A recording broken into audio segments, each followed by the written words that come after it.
Logom é a revista online da Rosa Cruz Áurea. Esperamos que a Logom possa adicionar algo à sua vida, inspirá-lo a fazer novas perguntas e alimentar sua busca por respostas. Seja bem-vindo. Leonardo da Vinci, 500 anos de um gênio. Uma celebração do homem universal. Para marcar os 500 anos desde sua morte, foi inaugurada em 2019 a exposição Leonardo da Vinci, 500 anos de um gênio.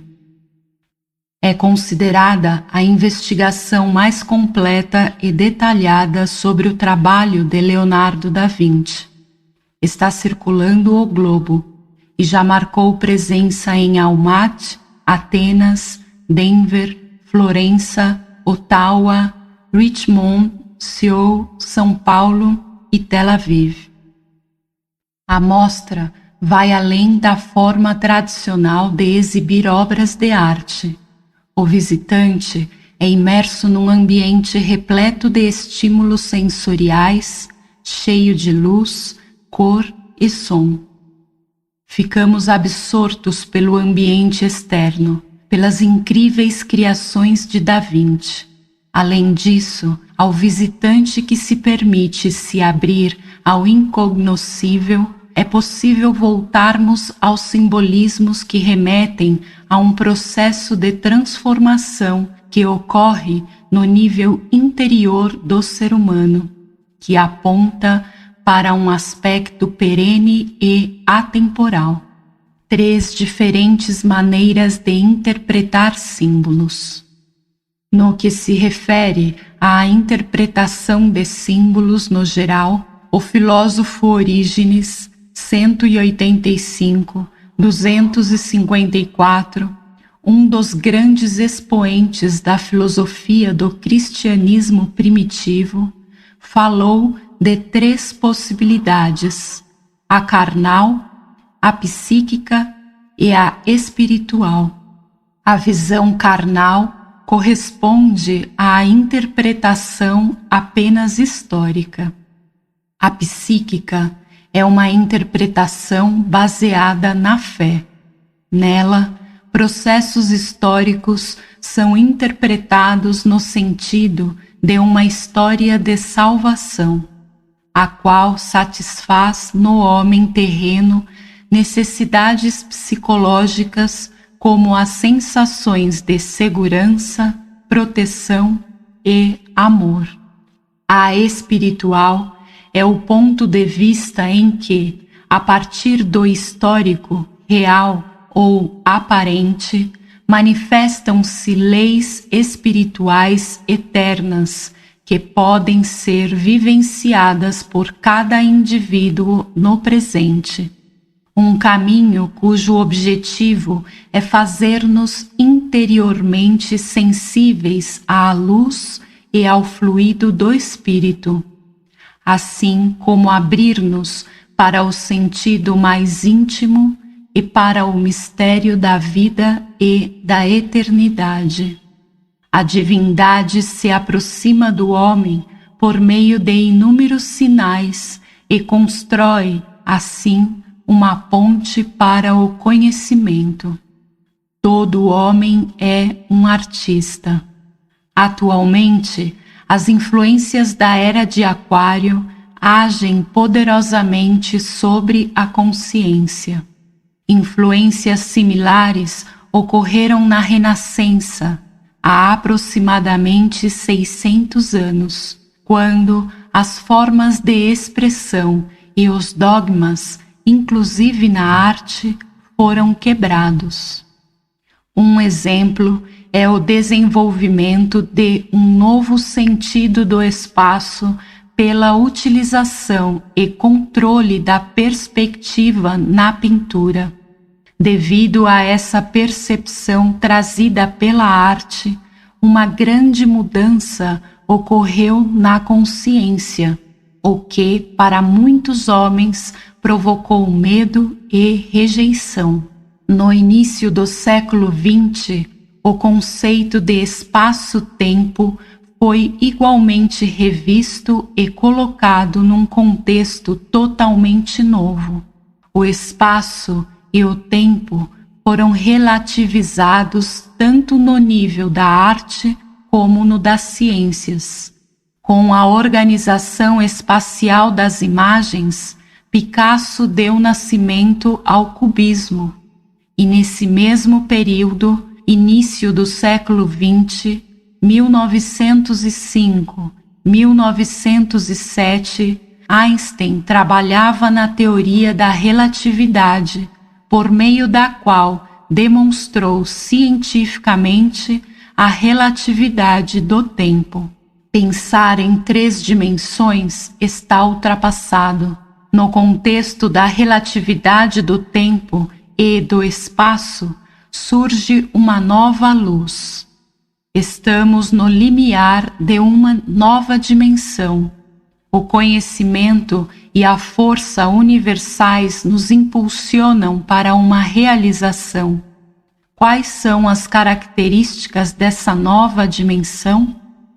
A compreensão, o saber interior de que a ciência, o conhecimento universal, a religião, a força universal e a arte, a concretização da realidade na vida, formam uma unidade. Ultrapassa o conceito tradicional de arte limitada no tempo e cria um conceito absolutamente novo, livre de todas as teorias e predileções. Todo homem é um artista. Isso significa que cada homem, em sua própria realidade, possui um potencial criador e uma força para mudar esta realidade. A nova dimensão, já onipresente, abre-se a nós como a perspectiva na renascença. Em primeiro lugar, renascença significa nascer de novo. Em segundo lugar, é um termo cultural e histórico que se refere ao florescimento da cultura e da arte que se diferenciou dos períodos precedentes, essencialmente pela revivificação de antigos valores culturais. Em terceiro lugar, é o nome atribuído desde 1855 ao período cultural e artístico que começou na Itália no século XV e que se caracterizou pela emancipação do indivíduo e pela secularização de muitos valores científicos e artísticos, sob a poderosa influência da antiga civilização grega e do conhecimento que deu origem ao humanismo. Foi um período marcado pela busca da origem das religiões, das artes e da ciência. A cultura não diz respeito apenas ao lado externo da vida, mas para os precursores deste movimento trata-se da renovação do ser humano e de sua compreensão em relação a si mesmo e ao mundo no qual ele vive, um processo de renovação interior. O retorno às fontes. As maiores fontes de inspiração da Renascença foram Platão e Aristóteles. Dezenas de artistas e escritores tentavam exprimir as ideias de Platão de um modo novo, e esta influência era visível em todos os níveis da sociedade. Florença foi o centro da civilização europeia e a cidade berço da Renascença.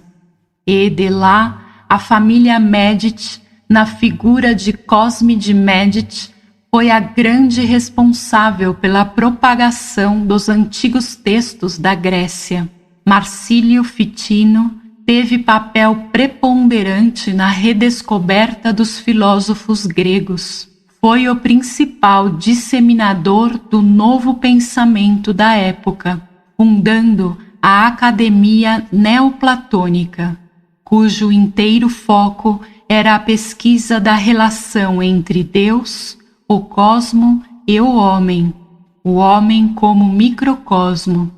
A pedido de Cosme de Médici, Ficino traduziu inúmeras obras de Hermes Trismegistus, Pitágoras, Orfeu e Zoroastro, e, no momento em que seu conteúdo foi conhecido, muitos dogmas correntes se mostraram insustentáveis, uma vez que essas obras despertaram a consciência do homem.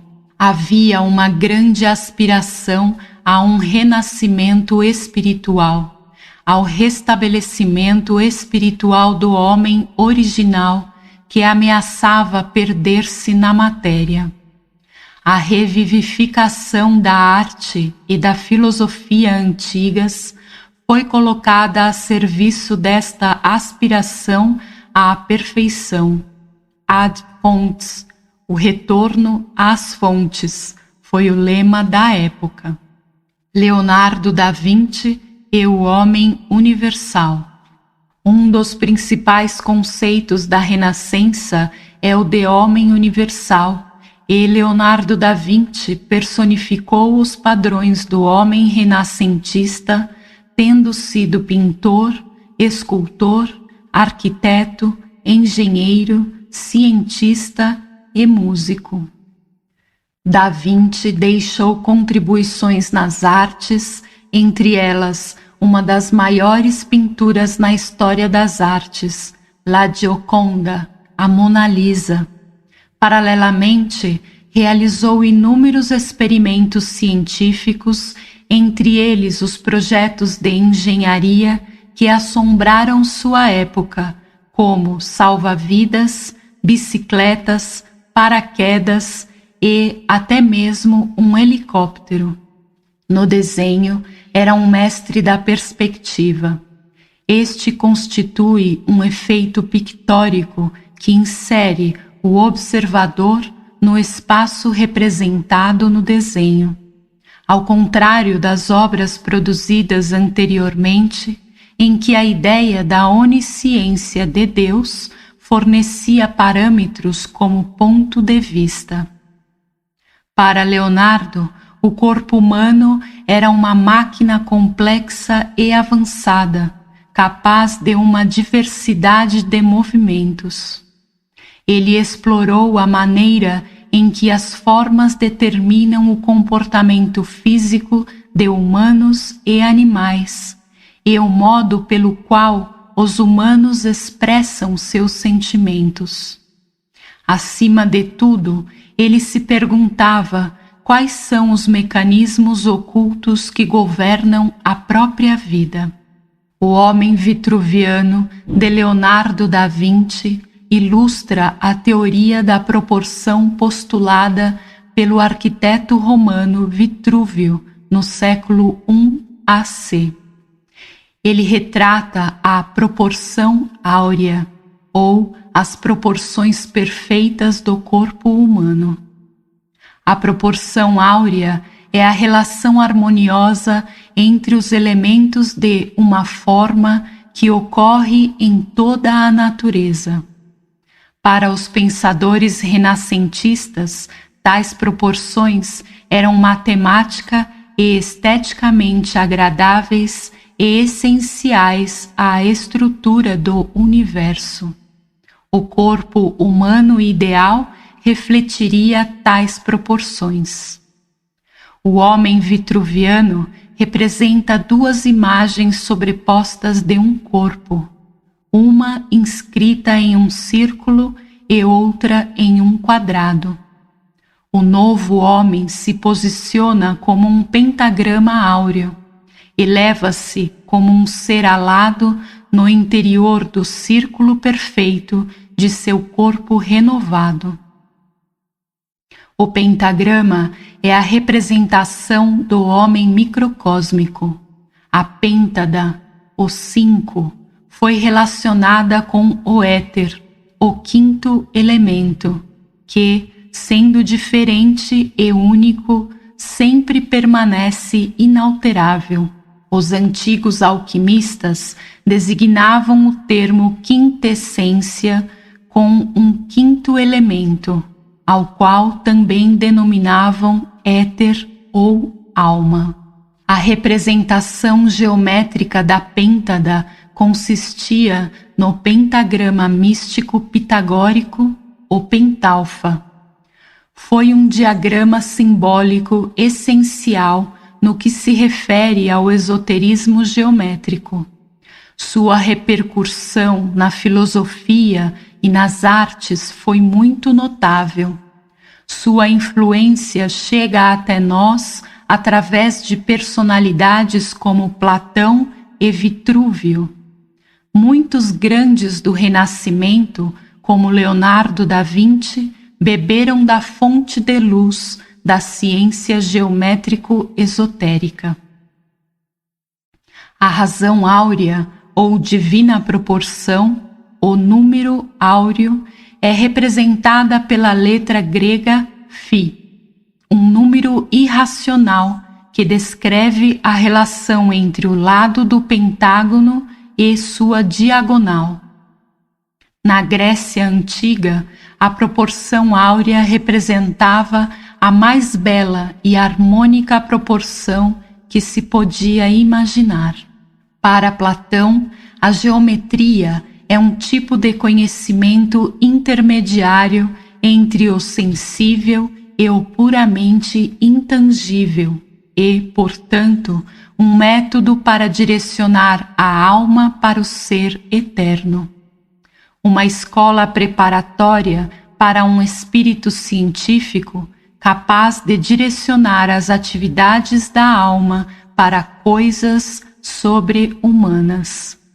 Segundo ele, a geometria ajuda na formação do filósofo, porque força a alma a se voltar para o lugar onde se encontra o que há de mais elevado, ou seja, o imutável.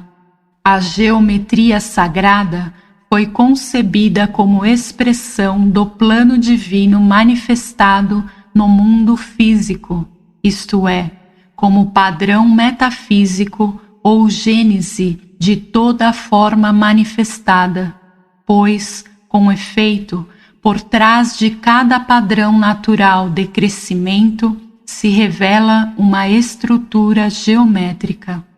Um dos princípios básicos da geometria sagrada, já mencionada, é a máxima hermética. O que está em cima é como o que está embaixo. Princípio este que corresponde à ideia de que o microcosmo reflete o macrocosmo. Isso implica necessariamente que o universo manifestado, suas leis e estruturas se refletem na própria constituição do ser humano. Assim, estabelece-se uma relação palpável entre a criação universal e a criação humana, fazendo com que esta adquira um sentido transcendente, ou seja, um sentido sagrado. Com isso, a geometria deixa de ser uma ciência puramente empírica e converte-se em experiência espiritual. Arte, ciência e religião formam uma unidade. A realização desses três impulsos de luz libertadora dá origem à arte verdadeira.